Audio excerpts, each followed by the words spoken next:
Salmon के मन में सवालों का सैलाब उमड़ पड़ा। डर और जिज्ञासा के बीच फंसा सैलमन तय नहीं कर पा रहा था कि आगे बढ़े या नहीं। उसके भीतर एक आवाज कह रही थी, रुक जाओ, लेकिन दूसरी आवाज उसे आगे बढ़ने के लिए उकसा रही थी। डरो मत सैलमन, आगे बढ़ो। कभी कभी डर के पार ही सच्चाई छुपी होती है। तुम्हें अपने सवालों के जवाब खुद ढूंढने होंगे। इस बार आवाज में हिम्मत थी। सैलमन को लगा जैसे कोई अदृश्य शक्ति उसे सहारा दे रही है, उसकी पीठ थपथपा रही है। उसके भीतर एक नई ऊर्जा भर गई थी। सैलमन ने गहरी सांस ली और राज जानने का फैसला किया। अब वह पीछे नहीं हटेगा। उसके सामने जो भी सच है वह उसका सामना करेगा, चाहे वह जितना भी डरावना या चौंकाने वाला क्यों ना हो। संदूक के रहस्य से पर्दा उठने ही वाला था। सैलमन ने संदूक खोला। अंदर मखमल में लिपटी तलवार थी, जिससे लाल सफेद रोशनी निकल रही थी। मूठ सोने की, धार आधी लाल आधी सफेद। सैलमन, तुम ठीक हो? तुम्हारे कमरे से अजीब रोशनी आ रही थी। आरव, उसका दोस्त, दरवाजे पर था। सैलमन ने तलवार छुपाई और आरव को सब बताया। आधी लाल आधी सफेद, यह रक्त श्वेता है, देवताओं और असुरों के युद्ध की तलवार। इसमें अच्छाई और बुराई दोनों की शक्ति है। रक्त श्वेता, ये तलवार मेरे घर में थी। हाँ, और यह तलवार अपना मालिक चुनती है, साहस और सच्चाई वाले को ही स्वीकारती है। सैलमन को समझ आ गया, शायद वही पुकार इसी तलवार की थी। लेकिन दादाजी कहते थे, रक्त श्वेता की शक्ति संभालना आसान नहीं। अगर मालिक अपने मन पर काबू न रखे तो विनाशकारी शक्ति हावी हो जाती है। लेकिन मुझ में ऐसा क्या है? शायद तुम्हारे अंदर वह साहस है जिसकी तलवार को जरूरत है। याद है जब तुमने स्कूल में छोटे बच्चे की मदद की थी? ये सब कहानी जैसा लगता है। क्या सच में ऐसी तलवार हो सकती है? कुछ कहानियां इतिहास होती हैं। दादाजी ने इसे छुपाया ताकि तुम सामान्य जीवन जी सको, लेकिन अब किस्मत ने तुम्हें चुन लिया है। दोनों दोस्त चुप थे। सैलमन को लग रहा था उसकी जिंदगी हमेशा के लिए बदल गई है। रात गहरी हो चुकी थी। आरव ने वादा किया, राज किसी को नहीं बताएगा। सैलमन अकेला था। बाहर हवा की आवाज और परछाइयां डरावनी लग रही थीं। उसका दिल जोर जोर से धड़क रहा था। नींद गायब थी। आंखों के सामने बार बार तलवार घूम रही थी। उसने खिड़की से बाहर झांका। सन्नाटा, दूर स्ट्रीट लाइट की पीली रोशनी। उसे लगा यह शांति किसी बड़ी अनहोनी से पहले की है। उसे लगा कोई देख रहा है। पर्दा खींचकर भी डर नहीं गया। काश वह संदूक ना खोलता। अब वह एक ऐसे रास्ते पर था जहां से लौटना मुमकिन नहीं था। कंबल कसकर ओढ़ा, फिर मेज की किताबें अपने आप हिलने लगीं। सैलमन ने आंखें बंद की। तभी कमरे का तापमान गिरने लगा। घड़ी की सुइयां रुक गईं, जैसे समय थम गया हो। किताबों के पन्ने तेजी से पलटे, फिर सब शांत हो गया। डर के मारे वह हिल भी नहीं पा रहा था। जहां लाल रोशनी पड़ी, चीजें विकृत दिखीं। सफेद रोशनी में सब शांत था। अचानक संदूक फिर चमकने लगा। लाल सफेद रोशनी पूरे कमरे में फैल गई। सैलमन को समझ आ गया, यह सब तलवार की वजह से हो रहा है।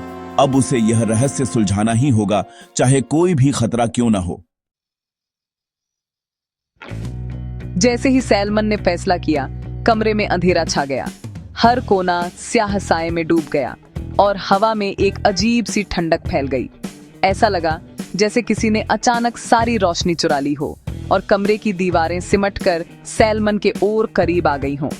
उसकी सांसें तेज हो गईं, दिल की धड़कनें कानों में गूंजने लगीं। संदूक की रोशनी बंद और सामने दो लाल आंखें चमकने लगीं, नफरत और गुस्से से भरी। वो आंखें जैसे सैलमन की आत्मा में झांक रही थीं, उसकी हर कमजोरी को पहचान रही थीं। कमरे में सन्नाटा गहरा गया और उन आंखों की चमक और भी डरावनी हो गई। उन आंखों से काली ऊर्जा निकल रही थी। वह ऊर्जा हवा में घुलती जा रही थी, जैसे कोई जहरीला धुआं पूरे कमरे को अपनी गिरफ्त में ले रहा हो। सैलमन को महसूस हुआ कि ये सिर्फ डर नहीं, बल्कि कोई अदृश्य ताकत है जो उसे जकड़ रही है। सैलमन को सांस लेने में तकलीफ होने लगी। उसकी छाती पर जैसे कोई भारी बोझ रख दिया गया हो और हर सांस के साथ डर और गहरा होता गया।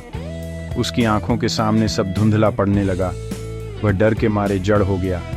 उसके शरीर ने जैसे उसकी बात मानने से इनकार कर दिया।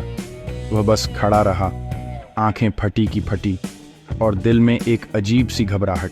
उसने आंखें बंद कर लीं, मन ही मन प्रार्थना करने लगा, उसके होंठ कांप रहे थे, लेकिन दिल में उम्मीद की एक हल्की सी लौ जल उठी। उसने अपने भीतर की ताकत को पुकारा, जैसे कोई अनदेखी शक्ति उसकी मदद कर सकती हो। परछाई उसके करीब आ गई, ठंडी सांसें और सड़ी गंध। वह साया इतना डरावना था कि उसकी मौजूदगी से ही कमरे की हवा भारी हो गई। सैलमन को लगा जैसे उसकी हड्डियां भी जम गई हों। डरो मत सैलमन, तुम अकेले नहीं हो। किसी ने उसके कंधे पर हल्का सा हाथ रखा और एक अजीब सी शांति उसके भीतर उतरने लगी, जैसे किसी ने उसे यकीन दिलाया हो कि अंधेरे में भी उम्मीद छुपी होती है। यह आवाज अब उसके दिल से आ रही थी, उसके अंदर छिपे साहस की। सैलमन ने महसूस किया कि डर के उस पार भी एक शक्ति है जो उसे लड़ने की हिम्मत दे रही है। उसकी सांसें धीरे धीरे सामान्य होने लगीं। उसने आंखें खोलीं, लाल आंखों में देखा। अब उसकी नजरें डरी हुई नहीं थीं, बल्कि उनमें एक नई चमक थी। वह उन आंखों को चुनौती देने लगा। डर अब गुस्से में बदल रहा था। सैलमन के भीतर एक ज्वाला सी भड़क उठी थी, जिसने उसके डर को राख कर दिया। अब वह भागना नहीं चाहता था, बल्कि सामना करना चाहता था। उसने तय कर लिया, अब वह इस काली शक्ति का सामना करेगा। चाहे अंधेरा कितना भी गहरा हो, सैलमन अब पीछे नहीं हटेगा। उसके भीतर की रोशनी, उसकी हिम्मत अब इस काली ऊर्जा के सामने डटकर खड़ी थी। सैलमन के सीने पर चमकता तलवार का निशान उभर आया, आधी लाल आधी सफेद। रक्तश्वेता ने उसे अपना मालिक मान लिया था। प्रतीक के उभरते ही काली ऊर्जा और लाल आंखें चीखती हुई पीछे हट गईं। कमरा फिर सामान्य हो गया। आरव हैरान था। यह तो रक्त श्वेता का प्रतीक है। तलवार ने तुम्हें चुन लिया है। सैलमन को अब डर नहीं, आत्मविश्वास महसूस हो रहा था। उसे समझ आ गया, अब वह अकेला नहीं है। उसकी किस्मत अब उसके हाथ में थी। उसे अपनी भावनाओं पर काबू रखना होगा, ताकि विनाशकारी शक्ति हावी ना हो। सफर मुश्किल होगा, लेकिन अब वह तैयार था। सुबह हो चुकी थी। रात का डर छूट गया था, लेकिन सैलमन के सीने पर रक्तश्वेता का निशान अब भी था।